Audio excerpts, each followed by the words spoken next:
అందరికీ నమస్తే అండి. వైఎస్ఆర్ కాంగ్రెస్ పార్టీలో ఎమ్మెల్యేల తిరుగుబాటు ఇదేదో ఆషామాషిగా చెప్తున్న అంశం కాదు. ఇదేదో వైసీపీ వ్యతిరేకంతో చెప్తున్న అంశం కాదు. ఈవెన్ వైఎస్ఆర్ కాంగ్రెస్ పార్టీ కరుడు కట్టిన కార్యకర్తలు కూడా తెలుసుకోవాల్సిన అంశం. ఒక కార్యకర్త ఏదో ఎమ్మెల్యే దగ్గరికి వెళ్తున్నప్పుడు ఎమ్మెల్యే అపాయింట్మెంట్ లేకపోతే ఈయనకి మేము ఓటేసాము, ఈయన కోసం ఎన్నికల్లో పనిచేసాము, కనీసం వెళ్తే మొహం కూడా చూడటం ఈ ఎమ్మెల్యే అని అనుకుంటారా అనుకోరా? అలా గెలిచిన ఒక ఎమ్మెల్యే రేపు పొద్దున్న సీఎం గారు అపాయింట్మెంట్ ఇవ్వకపోతే, సీఎం గారు సరిగ్గా రెస్పాండ్ అవ్వకపోతే ఆ ఎమ్మెల్యేలు ఏ విధంగా ఫీల్ అవుతారు, ఏ విధంగా రెస్పాండ్ అవుతారు? అది ఇక్కడ సమస్య. ఎమ్మెల్యే ఒకవేళ అంటే అసలు ఎమ్మెల్యేలు ఎందుకు తిరుగుబాటు చేయాల్సి వస్తుంది? సీటు ఇవ్వను మీరు ఓడిపోతారు అంటే ఖచ్చితంగా ఎమ్మెల్యేలు నొచ్చుకుంటారు. అది ఒకటో సమస్య. ప్రభుత్వం మీద వ్యతిరేకత ఉంది, ప్రభుత్వ పనితీరే మార్చుకోవాలి, ప్రభుత్వం ఇచ్చిన హామీలే సరిగ్గా నెరవేర్చుకోలేదు, జగన్మోహన్ రెడ్డి గారి మీద వ్యతిరేకత ఉంది, కానీ మమ్మల్ని మార్చేస్తామంటున్నారు అని అంటే అందరూ ఎమ్మెల్యేలు ఊరుకోరు. సర్లే ఏముంది, మా జగన్ గారు సీఎంగా అయితే చాలు, మేము ఎమ్మెల్యేలు కాకపోయినా పర్వాలేదని అందరూ అనుకోరు, అందరూ కాంప్రమైజ్ అవ్వరు.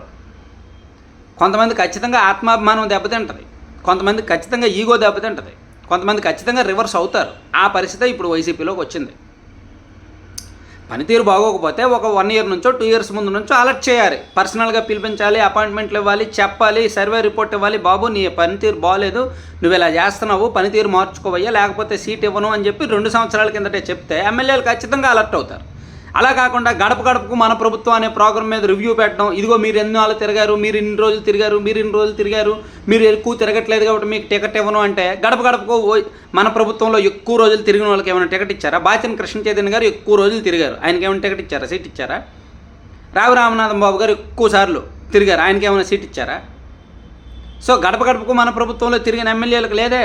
సంతనోదలపాటి ఎమ్మెల్యే గారు కూడా తిరిగారు, ఆయనకి ఏమైనా సీట్ ఇచ్చారా? లేదే. సో గడప గడపకు మన ప్రభుత్వంలో రివ్యూ చేసిన ప్రతిసారి సీఎం గారు ఏం చెప్పారు? మీరు ఎక్కువ తిరగండి, మీరు తిరగకపోతే టికెట్ ఇవ్వను అన్నారు. తిరిగిన వాళ్ళకి టికెట్ ఇవ్వలేదు, తిరగని వాళ్ళకి టికెట్ ఇవ్వలేదు. ఇప్పుడు అంటే అది ప్రామాణికం కాదు. సో నిజంగా ఎమ్మెల్యేలు తప్పులు చేస్తే, పనితీరు బాగోకపోతే, అసంతృప్తి అసమ్మతి ఉంటే, వాళ్ళ పట్ల వ్యతిరేకంగా ఉంటే 1 year బ్యాకో 2 years బ్యాకో పిలిపించి మాట్లాడి, ఇదిగో మీ పనితీరు బాగోలేదు, మీకు ఒక 2 నెలలు టైం ఇస్తున్నాను, మీరు ఇది మార్చుకోవాలి అని చెప్పాలి. అలా చెప్తేనే నిజమైన నాయకుడు. ఏముంది, ఎమ్మెల్యేలను మార్చేస్తే, అభ్యర్థులను మార్చేస్తే, వేరే వాళ్ళు గెలిచేస్తే, వాళ్ళు నా దగ్గరకు వస్తే నేను ఎమ్మెల్యేనే, నేను సీఎంని అయిపోతాను అనుకోవడం తప్పు. సో నిజంగా ఇందులో ఏ కోణంలో మనం ఆలోచించినా జగన్మోహన్ రెడ్డి గారిలో తప్పు కనిపిస్తుంది. సాధారణంగా ఇటువంటి పరిస్థితులను ఎమ్మెల్యేలు ఒప్పుకోరు.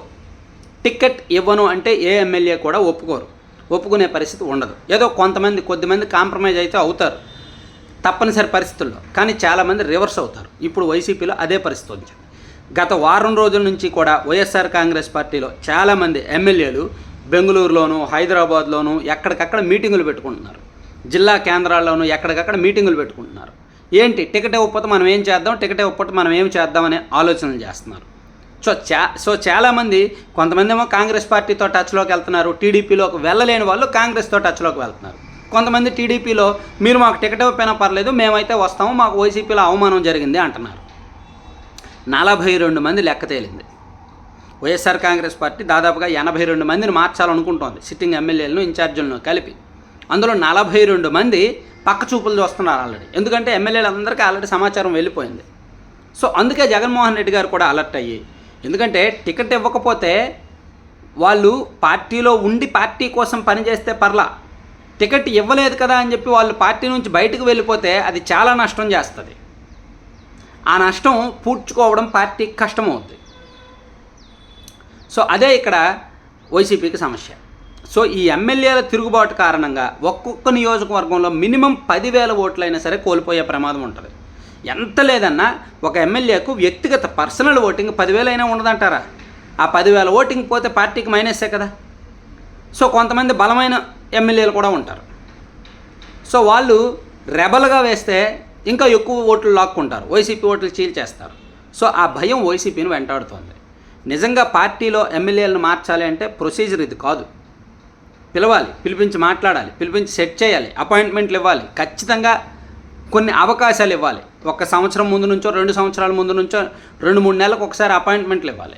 సీఎం గారు వారంలో 2 సార్లు ప్రతి శనివారం ఆదివారం మధ్యాహ్నం 3 గంటల నుంచి సాయంత్రం 7 గంటల వరకు ఒక 4 గంటల పాటు 4 గంటల్లో ఈజీగా 20 మంది ఎమ్మెల్యేలను కలవచ్చు.